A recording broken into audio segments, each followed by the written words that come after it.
অল্প কিছু সময়ের মধ্যে আমেরিকায় খুন হওয়া শিক্ষার্থী নাহিদা সুলতানা বৃষ্টির মরদেহ গ্রামের বাড়ি মাদারীপুরের চর গোবিন্দপুরে এসে পৌঁছাবে বলে আমরা পরিবার সূত্রে জানতে পেরেছি।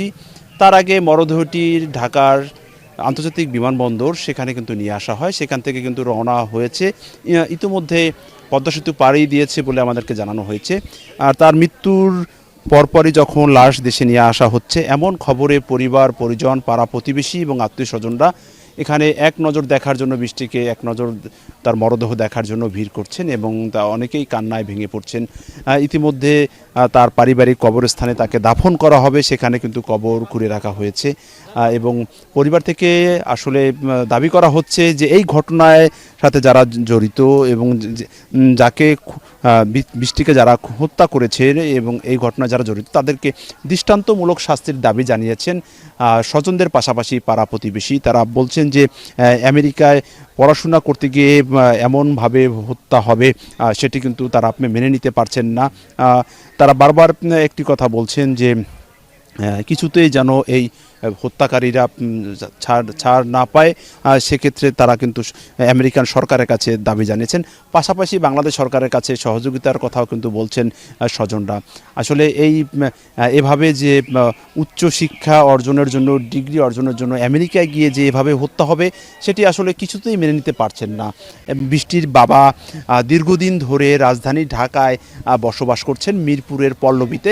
তিনি একটি বেসরকারি এনজিওতে চাকরি করেন, সেই সুবাদে কিন্তু সেখানে বৃষ্টি পড়াশোনা বড় হওয়ায় কিন্তু সেখানে, এবং পরবর্তীতে বৃষ্টি উন্নত শিক্ষা অর্জনের জন্য কিন্তু দেশের বাইরে যান। প্রথমত নোয়াখালী বিজ্ঞান ও প্রযুক্তি বিশ্ববিদ্যালয় থেকে পড়ালেখা শেষ করেন নাহিদা সুলতানা বৃষ্টি। এরপর উচ্চতর ডিগ্রি অর্জনের জন্য পাড়ি জমান আমেরিকা 7 মাস আগে। সেখানে এক সহপাঠীর সাথে দ্বন্দ্বের জেরেই কিন্তু খুন হয় বৃষ্টি এবং আরেক বাংলাদেশি লিমন। এর কিছুদিন আগে লিমনের মরদেহ দেশে এসে পৌঁছায় এবং দাফনও হয়। পরবর্তীতে কিন্তু আজকে সকালে বৃষ্টির মরদেহ কিন্তু নিয়ে আসা হয় হযরত শাহজালাল আন্তর্জাতিক বিমানবন্দরে। সেখানে থেকেই ইতিমধ্যে যেহেতু রওনা করছে মরদেহটি, সেটি নিয়ে আসা হচ্ছে এবং অল্প কিছু সময়ের মধ্যেই হয়তো ঘণ্টাখানেকের মধ্যে এই মরদেহ তার গ্রামের বাড়িতে পৌঁছানোর কথা রয়েছে।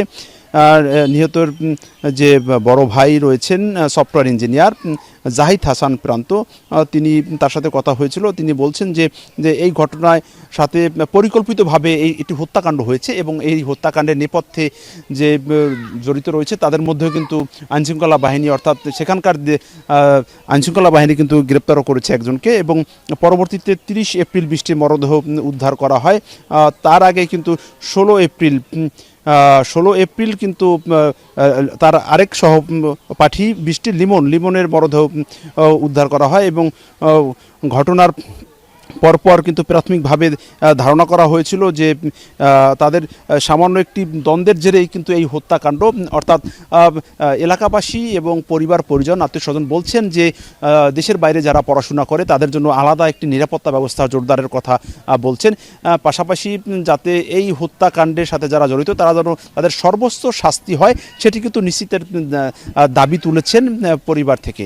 তো এই ছিল আমার কাছে মাদারীপুর চর গোবিন্দপুরের যে আমেরিকায় খুন হয়েছেন শিক্ষার্থী নাহিদা সুলতানা বৃষ্টি, তার মরদেহ নিয়ে আসা হচ্ছে এবং দাফনের প্রস্তুতি চলছে, সেখান থেকে সব শেষ।